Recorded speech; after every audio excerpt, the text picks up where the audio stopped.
We have a very clear picture of the scale of this problem, and we've had a picture of this for a very long time. And that's something that really shows how there's absolutely been no evidence contributing to these policy changes. And in a big way, I mean, in Saskatchewan's context, this policy change came after just the year before very inclusive and clear policies supporting gender and sexually diverse youth. And so that's something that we want to keep in mind. But I was most engaged in this. Lynette, you shared that I was the executive director of Out Saskatoon, and while I was there, it was in 2016, we ran a group home, or sorry, a youth group. This was prior to the group home. We ran a youth group, and we noticed that even in this youth group that met weekly, there were kids at the end of the night that didn't have anywhere to go and that were hanging around and weren't comfortable going home. Of course, that's the case. And so we did a survey with those youth, and 40% of these, I think it was about 300 youth, not ever on one given night, but throughout a year, 300 unique youth coming to these support groups, and 40% had within that last year been in a precarious place of couch surfing, staying with relatives, or unhoused, or living in another group home. 40%.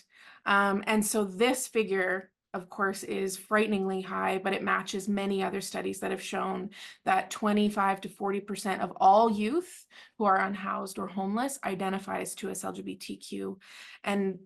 And that figure, of course, is really drastic when we recognize, or at least we have documentation that 5 to 10% of youth overall are 2S LGBTQ+. So it's a really high figure and has been widely documented.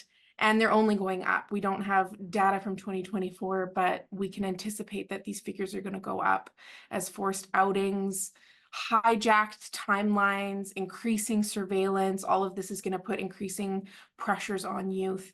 And the last thing I wanted to say is what we need to take note of is that our child welfare systems in, I think, every province and territory are gendered.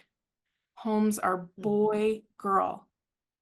And so in those instances where, if people say, well, youth can be supported by the child welfare system, that's not true for trans and non-binary kids, because they often get placed in high security homes.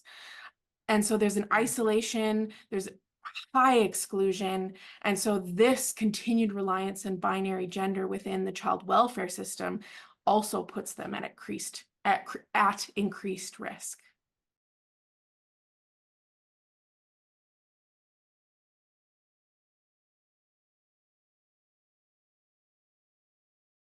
So when the policy first came out, it was the use of preferred first name and pronouns by students. That's what it was called in Saskatchewan. It came out in August. And Egal Canada and the UR Pride Center, which is a 2S LGBTQ community center in Regina, requested an injunction. And in a very clear, anyone who reads it sees that it's a very clear ruling. Justice McGott granted the injunction and indicated that this policy was not based on research. There was no evidence, and very clearly outlined the demonstrated risk of irreparable harm. There was something like 1 hour between that positive court ruling and Premier Scott Moe's invocation of the notwithstanding clause. So yes, it definitely felt nuclear and had this immediate feeling of powerlessness. I know that there's been a lot of very quick and very diverse educating and organizing in terms of protests and education sessions on how, sorry for the casual phrasing, but how absolutely bonkers this was at the time. Here we are using the sledgehammer of the legal system on children.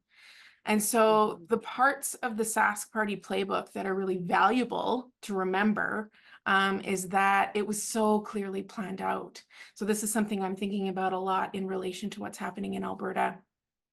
And so they had no intention of consultations, of engaging with anyone, nor of paying any attention to evidence, any critique, any lived experience, any public outcry. And I was reading a lot about the Vriend case in Alberta at the time, and the optimist in me thought maybe we would see similar backtracking, but there's been no such luck. And so there was, it's in the news outlets, but maybe not in the legal documents, but is really relevant, is that the Sask Party brought the House back very early with a set period of debate, and Saskatchewan's small but mighty NDP read out hundreds and hundreds of letters for hours and hours and hours, sometimes 6 hours at a time, in an effort to stop the train. And the Saskatchewan government didn't bat an eye. There was absolutely no interest in engaging. And the responses were really frightening, including comments that the notwithstanding clause is a helpful tool for government, a safety net that shouldn't be feared. And so we really want to, we're continuing to really push back against that. So the tenor of the debate, it's incredibly high stakes. It's incredibly high stakes, and it feels that way in Saskatchewan in all settings. We're on guard, we're fighting back, and from what's happening in the polls, I think it's safe to say that we're gaining ground. And so that is something that I'm very optimistic about, as it looks like the Sask Party is finally alienating its own members as it panders to the far right.